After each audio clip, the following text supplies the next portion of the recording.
এবার মুসলিম জেনারেশন এমন একটা প্রজন্ম বের হয়েছে এখন, ইয়াং জেনারেশনের, তারা বলছে যে এই মহাবিশ্ব বিগ ব্যাং থেকে সৃষ্টি হয়েছে, আল্লাহ বলতে কিছু নাই।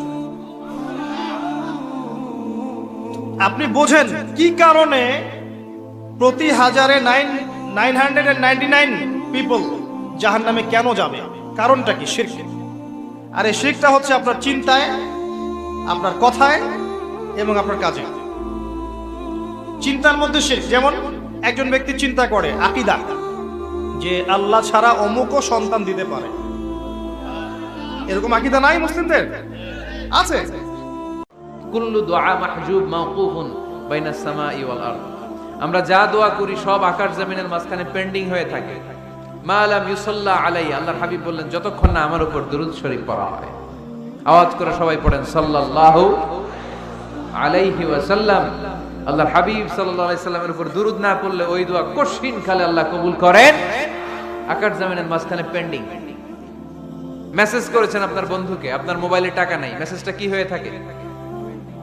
পেন্ডিং, তাই না?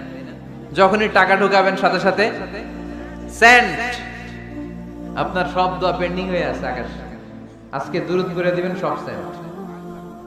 2023 সাল, অনেক গুনাহ করেছি, অনেক পাপ করেছি, অনেক জুলুম করেছি।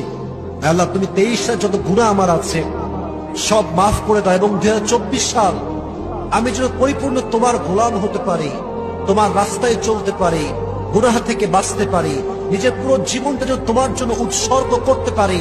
আল্লাহ সেই তৌফিক আমাদের সবাইকে তুমি দান করে দাও। পড়ুন আমিন। আমার চামড়া দিয়ে যদি আমার বাবা মাকে আমি জুতা বানিয়ে দেই, তবুও বাবা মার ঋণ শোধ করা যাবে না। আল্লাহ তাআলা মা বাবার জন্য আলাদা ফরম্যাটে দোয়া শিখাইছেন, আমরা সবাই জানি সেটা। রব্বির হামহুমা, আহা আহা, এ দোয়াটার অর্থটা কি ভাই একটু খেয়াল করেন। কত মায়ার কথা। রব্বির হামহুমা, হে আমার রব, আমার মা আমার বাবা যে চলে গেছেন তাদের প্রতি আপনি একটু রহম করিয়েন আল্লাহ, আপনি একটু দয়া করিয়েন আল্লাহ। কিরকম দয়া? আমি ছোট থাকতে তারা যেরকম দয়া করেছে।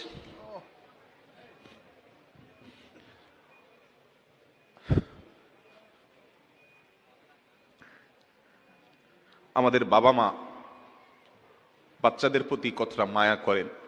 আমার সাথে আমার ওয়াইফের প্রায় তর্ক হয়, মিষ্টি ঝগড়া আর কি, যে মেয়েদের মধ্যে কারা দাওয়াতি কাজ করবে, কে দাওয়াতি কাজ করবে। এখন ছেলেদেরকে মেয়েদের পর্যন্ত অ্যাক্সেস দেওয়া যাচ্ছে না, সঙ্গত কারণ আছে।